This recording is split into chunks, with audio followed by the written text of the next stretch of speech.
විශේෂයෙන් මම මේක කියනවා කොළඹ පාසල් වලට අලුතෙන් ඇවිල්ලා ඉන්න හරිද? මේක කෙලිම කියනවා. මට වැඩ නැහැ. මම ටියුෂන් එකේ නෑනේ. උන්නත් මට අදාළ නැහැ. මම කියන්න තියෙන දේ කියනවා. මං කියන්නේ ඔය ප්‍රශ්න පත්‍ර හදපු ගුරා ගානේ එකා ගානේ නා වාඩි කරවලා.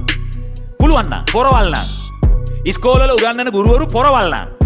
නැත්තම් කලිසම ගලවලා ඉස්කෝලේ ගේට්ටුව ඉස්සරහ ඔළුවෙන් හිටගනින්න. නැත්තම් සරමක් ඇඳගෙන. හරි? ඒතර තමුන්ගේ නිර්වත පෙනෙයි ප්‍රශ්න තියෙන්නේ ඔය මිනිස්සු ඔළුවෙන් හිටගත්තාම ඇතුලේ මොනවා හරි තියෙනවා නම් අන්න අවුලක් නෑ. පාසල් වාර විභාගවල ලකුණු මට්ටම් කියන්නේ ඇත්තටම උසස් පෙළ විභාගයේ පිළිබඳ එක්තරා පැතිකඩක් ඉස්සර නම්. දැන් නම් අනේ මන්දා. ඔය කරන දේ මම ඔන්න මේ විදිහට පැහැදිලි කරන්නම්. මේක නම් කපලා දැම්මත් කමක් නැහැ.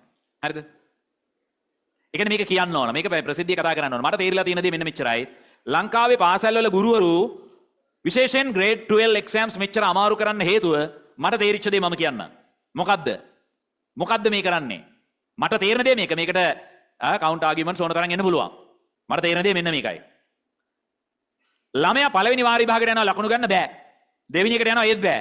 third term test කියලා අම්මට සිරි අන්තිම කෙලවර එකම දානවා. දාලා ඉවර වෙලා දැන් ඔන්න අහනවා. උගන්නලා නැහැ. උගන්නලා අහනවා නම් ප්‍රශ්නයක් නැහැ. උගන්නනවා කියලා ඉවර වෙලා නාමිකව මොකක්ද එකක් කරනවා. ඕගනික් ඉවර කරන්න පුළුවන්ද මාසෙකින්? ඉනෝගනික් ඔය දෙකම වෙන්න පුළුවන් වැඩක් නෙමෙයිනේ. කරන්න පුළුවන් එකක් නෙමෙයි ඒක. බොරුවක්නේ. ඒතර නිකන් නාමිකව කියනවා අපි තේනවා වාර විභාගෙ මෙදා එදාට ඕගනිකුත් දෙනවා ඉනෝගනිකුත් දෙනවා. කාලා වරෙන්කෝ. හරි. දැන් ඔය කරන එකෙන් මොකද්ද බලාපොරොත්තු වෙන්නේ? මට තේරෙන දේ නම් මෙන්න මෙච්චරයි. ළමයා විභාග ලියනවා. වැඩක් නැහැ. ඉස්කෝලෙත් වැඩක් නැහැ කියලා තීරණය කරනවා. ඊළඟට ඉස්කෝලේ යන ප්‍රමාණය පුළුවන් තරම් අඩු කරනවා. දැන් කාටද මේකේ වාසිය තියෙන්නේ? ඉස්කෝලේ උගන්වන ගුරාට. ඇයි? මට උගන්වන්න ඕනේ නැහනේ. ළමයි එන්නේ නැහැ. විශේෂයෙන් මම මේක කියනවා කොළඹ පාසල් වලට අලුතෙන් ඇවිල්ලා ඉන්න හරිද? මේක කෙලිම කියනවා. මට වැඩ නැහැ. මම ටියුෂන් එකේ නෑනේ. උන්නත් මට අදාළ නැහැ. මම කියන්න තියෙන දේ කියනවා. ඉස්සර කොළඹ ඉස්කෝලවල මෙහෙම 2.50 නරි වැඩ කළේ නැහැ. හේතුව ඔළුවක් තියෙන හරි කාලයක් තිස්සේ ඊටාම පරිණත ගුරුවරු හිටියා. අපිටත් මේ මිනිස්සුන්ගෙන් ඉගෙන ගන්න දෙයක් තිබ්බා. අපිට වඩා ඉස්සරෙන් මේ මිනිස්සු හැමතිස්සෙම හිටියේ. මාත් කාලයක් පාසලක සේවය කරපු මිනිස්සු අවුරුදු 10ක විතර. ඒතර අපි මේ ගුරුවරු ඔක්කොම අඳුනනවා. ඒතර මේ ගුරුවරයා හැමතිස්සෙම යමක් කරන්න හේතුවක් ඇතුව. නමුත් එක්තරා අවධියකදී මම ඒක කියන්නේ නැහැ මොකක්ද අවධිය කියලා මේ අර ඉස්කෝලවල ගුරුවරු මාරු කරන්න ඕන කියලා මගුලක් කරලා grade 13 ජීවිතයට උගන්වපු නැති ඉස්කෝලවල උන්ට ගෙනලා එම්මා මෙහෙට. දැන් අපිට බලාත්වල ඉස්කෝලවල දැන් ඔන්ලයින් ඇති ළමයි. හුඟක් තුම් පළවෙනි අවුරුද්ද විතරයි ඉස්කෝලේ යන්නේ දෙවෙනි අවුරුද්ද ඉස්කෝලේ යන්නේ නැහැ. එහෙම වුණාම වෙන දේ තමයි grade 13 උන්ට උගන්වලා පුරුදු නැහැ. ඒතර ගෙනලා මෙහෙට අතාරිනවා. දැන් ඊළඟට මේ ළමයි එක්ක ගනුදෙනු කරන්න තියෙන හොඳම දේ තමයි මුන් ප්‍රශ්න අහනවානේ. ප්‍රශ්න අහපුවම ප්‍රශ්න වලට උත්තර දෙන්න බැරි නම් කරන්න තියෙන හොඳම දේ මොකද්ද? හිටපියව තොපිට දෙන්නම් කියලා. පුළුවන් නම් මේවට උත්තර දීපියව කියලා. අනිත් පැත්තට දෙනවා හොම්බෙන් යන ප්‍රශ්න ටික. ඊළඟට ඔය එක ප්‍රශ්නයක්වත් අලුත් ප්‍රශ්න නෙමෙයිනේ. ඔයාලගේ ඉස්කෝලවල අවුරුදු ගානක් තිස්සේ ක්වෙස්චන් පූල් එකක් තියෙනවා. ඒ ක්වෙස්චන් පූල් එකේ අවුරුදු ගානක් තිස්සේ හදපු ප්‍රශ්න පත්‍ර තියෙනවා. ඒතර ඉස්සර එක පේපර් එකකට දාපුවා. දැන් ඉස්සර පේපර් දෙකකට දාපුවා. එකතු කරලා මේක එකක් හදලා ඔන්න දෙනවා. පුළුවන් නම් කරපියව. මං කියන්නේ ඔය ප්‍රශ්න පත්‍ර හදපු ගුරා ගානේ එකා ගානේ වාඩි කරවලා. පුළුවන් නම් පොරවල් නම් ඉස්කෝලවල උගන්වන ගුරුවරු පොරවල් නම් නැත්තම් කලිසම ගලවලා ඉස්කෝලේ ගේට්ටුව ඉස්සරහ ඔළුවෙන් හිටගනින්න නැත්තම් සරමක් ඇඳගෙන. හරි? ඒතර තමුන්ගේ නිර්වත පෙනෙයි ප්‍රශ්න තියෙන්නේ ඔය මිනිස්සු ඔළුවෙන් හිටගත්තාම ඇතුලේ මොනවා හරි තියෙනවා නම් අන්න අවුලක් නෑ.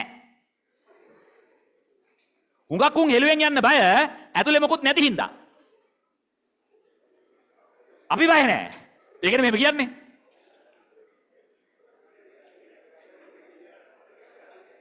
ඕන දෙයක් කියන්න මට අවුලක් නෑ.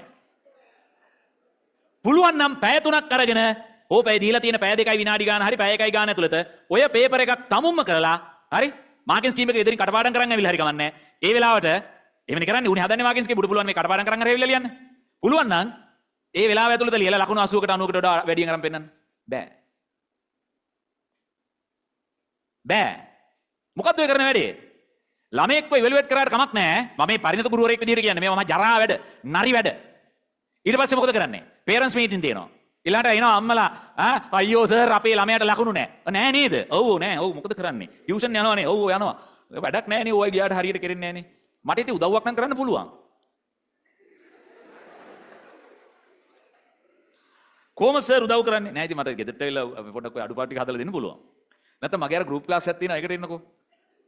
ඒකෙදි ওই ටික හදාගන්න පුළුවන්.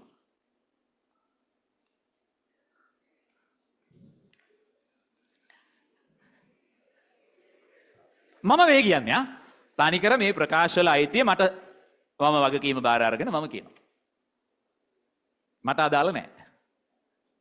හරියට උගන්වන ගුරුවරු හැබැයි සුළු පිරිසක් ඉන්නවා. සුළු පිරිසක් ඉන්නවා. හරිද?